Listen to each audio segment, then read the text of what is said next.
Ikatlong kabanata. Isang araw, binabantayan ni Moises ang mga hayop ng biyenan niyang si Jethro na pari ng Midian.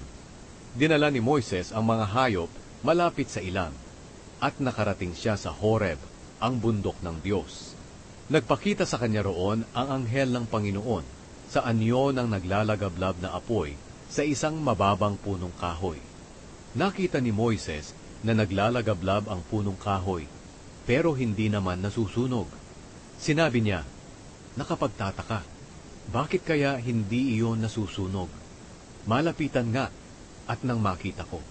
Nang makita ng Panginoon, napapalapit si Moises para tumingin. Tinawag siya ng Diyos mula sa gitna ng mababang punong kahoy. "Moises, Moises." Sumagot si Moises, "Narito po ako." Sinabi ng Diyos, "Huwag ka nang lumapit pa. Tanggalin mo ang iyong sandalyas, dahil banal ang lugar na kinatatayuan mo. Ako ang Diyos ng iyong mga ninuno, ang Diyos ni na Abraham, Isaac at Jacob." Nang marinig ito ni Moises, tinakpan niya ang kanyang mukha, dahil natatakot siyang tumingin sa Diyos. Pagkatapos, sinabi ng Panginoon, "Nakita ko ang paghihirap ng aking mga mamamayan sa Ehipto. Narinig ko ang paghingi nila ng tulong dahil sa sobrang pagmamalupit ng mga namamahala sa kanila, at naaawa ako sa kanila dahil sa kanilang mga paghihirap.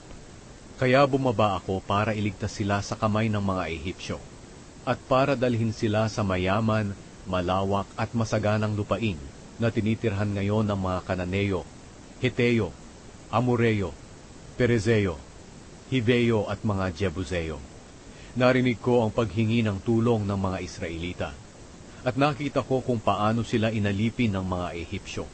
Kaya ipapadala kita sa Paraon para palayain ang mga mamamayan kong Israelita sa Ehipto." Pero sinabi ni Moises sa Diyos, "Sino po ba ako para pumunta sa Paraon at ilabas ang mga Israelita sa Ehipto?"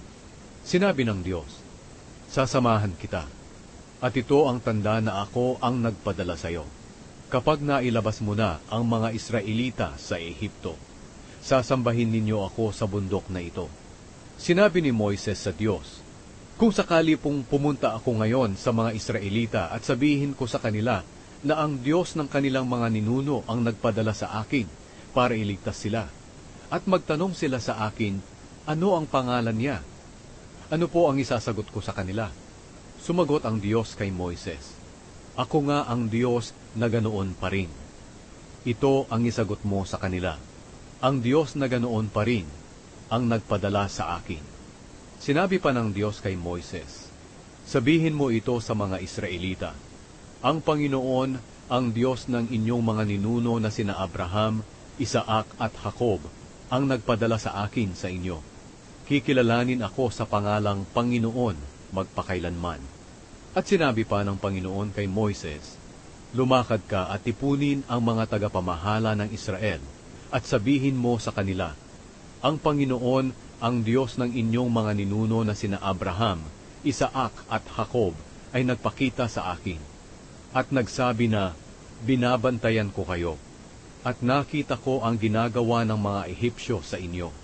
Nangako ako na palalabasin ko kayo sa Ehipto kung saan naghihirap kayo, at dadalhin sa maganda at masaganang lupain, ang lupain ng mga Kananeo, Heteo, Amoreo, Perezeo, Hiveo at mga Jebuseo. Pakikinggan ka ng mga tagapamahala ng Israel. At pagkatapos pumunta kayo ng mga tagapamahala ng Israel sa hari ng Ehipto, at sabihin sa kanya, nagpakita sa amin ang Panginoon, ang Diyos ng mga Hebreyo. Kaya kung maaari payagan nyo kaming umalis ng 3 araw, papunta sa disyerto, para maghandog sa Panginoon naming Diyos. Pero alam kong hindi kayo papayagan ng hari ng Ehipto, maliban na lang kung mapipilitan siya. Kaya parurusahan ko ang mga Ehipsyo sa pamamagitan ng mga himalang gagawin ko sa kanila. At pagkatapos noon, papayagan na niya kayong umalis.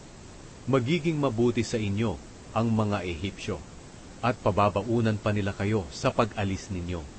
Ang mga Israelitang babae ay manghihingi ng mga alahas na pilak at ginto at mga damit sa mga kapitbahay nila na Ehipsyo at sa mga babaeng bisita nito.